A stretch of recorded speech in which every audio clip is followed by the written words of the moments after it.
This is E.A.T.I. audio specialist, codename Mr. I am broadcasting file CO-B10, case name Collector. I was assigned this case to further investigate the footage. Further investigation is still in progress. This audio is the property of E.A.T.I. Any disclosed or classified information has been removed. E.A.T.I. hopes you find this audio an enjoyable experience. Listener discretion is advised. Hello everyone, Ed here today with another antique find. My cousin got me this from an antique shop nearby. She said it would interest me. What we do here is collect antique books or literature that may have been lost in history. This one is no exception. Wow. Fascinating. They brought me this book, and this must have been written ages ago. The cover is thick leather. A bit hard to tell the origin. It's stapled to a thin piece of wood. Well, that's odd. It's not labeled. It has no title nor author on the cover. I would have thought this a journal. A very well-crafted, handmade journal. Fascinating. It's sealed with two wooden planks between the covers, nailed shut, as if the writer didn't want anyone to read his work, or wanted to keep his work extremely protected. I'll be right back. Interesting enough, don't have a hammer to get this opened. I never thought I would need that for a book.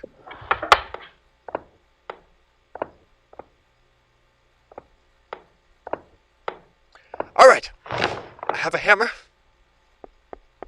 Must be gentle. There we go. Wow. The paper is very thick. It's not your average paper. There is text, but it's rich. The author, or as it may appear, authors, plural, used a large amount of ink as they wrote. There is a slight message here on the first page. I need some time to dissect this. The author must have been in a craze or had multiple people contradicting and writing over his text. There is at least 20 different forms of handwriting here. Different languages, it seems. And some in common English. I'll be back when I have more information. I'm back, and this book is beyond fascinating. I managed to dissect some of the text on the first page. All the different languages and sentences contradict, but all seem to exclaim one particular point. I tried to summarize that point in my own words. The eyes can see, and the ears can hear, but a full mind can retain nothing seen or heard. Read these texts with a hollow mind, for the wisdom of the all-knowing one can only be heard with a mind that is empty. I did some slight research from that statement, and came across a name that could possibly be connected to this book. Richard Beck. He's deceased now, sadly, but it was rumored that his poetry and writings brought a large cult-like following. There was an article I found.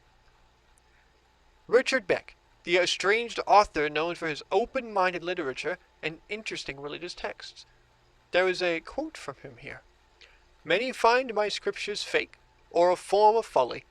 Those that don't believe the things I write are simply closed-minded, and have too much self-minded consciousness. Mr. Beck seemed quite interesting. I did find some more articles. He believed in a different form of religion, and a lot of his texts seemed to bring a lot of attention. Most called him the all-knowing one, but other articles suggest he was referring to a higher power. Odd. In later pictures, he wore a different pair of sunglasses in every picture, even indoors. Very interesting man. I have dissected a little more of the book, and Mr. Beck truly did believe in a much different higher power than others. It seems, though, that many others believed in this higher power as well, but they write very different yet similar texts. This whole book is a collection of texts from various people, like a new Bible. I broke down one of the pages as best I could. It makes it sound like the various authors are beyond human capabilities, as if the human mind, human existence is futile compared to them. It talks about some artifact as a gift to humankind. While the human mind hears nothing, we hear everything. While the human mind only sees a stone of obsidian, we see through the eye of the wise one. A hollow mind receives all knowledge, while the human mind simply cannot. It's not quite clear from the text I've read if the wise one is Mr. Beck or something else entirely. I must know more. The knowledge in these pages, it would be a crime to not want to seek such wisdom. I wonder if the antique shop knows of who delivered this book. I must find out more.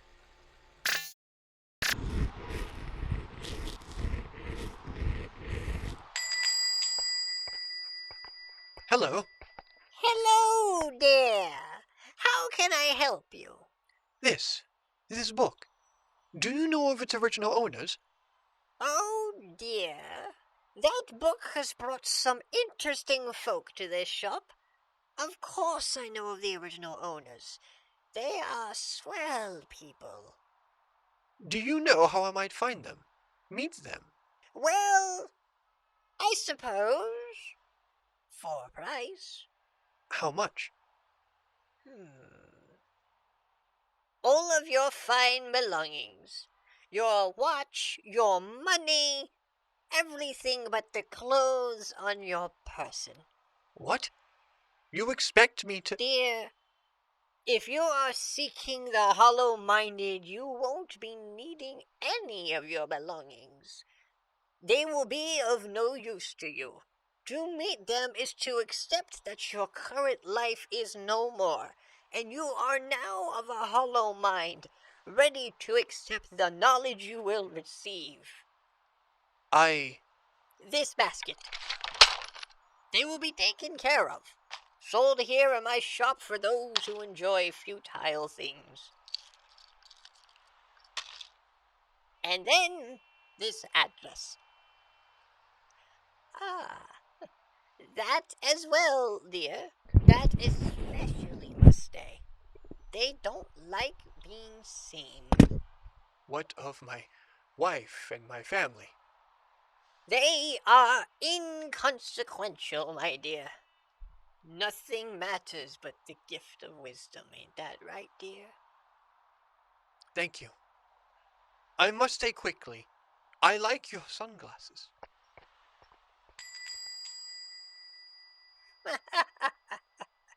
Another mind hollow to receive the gift of knowledge. Goodbye. E.A.T.I has been investigating this case for some time. Ed had been missing for 12 hours when his wife called local authorities. What brought this case into our lap was the notes that Ed wrote from the book. Our guys on the inside read the writings and decided to call us for an even further investigation.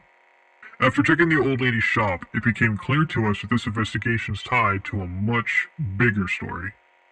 There were remnants of other missing persons cases that tied back to roughly 10 years ago. It is unclear why. This is Mr. Audio and Video Specialist of E.A.T.I, signing off. E.A.T.I hopes you enjoyed this audio experience. Ending broadcast.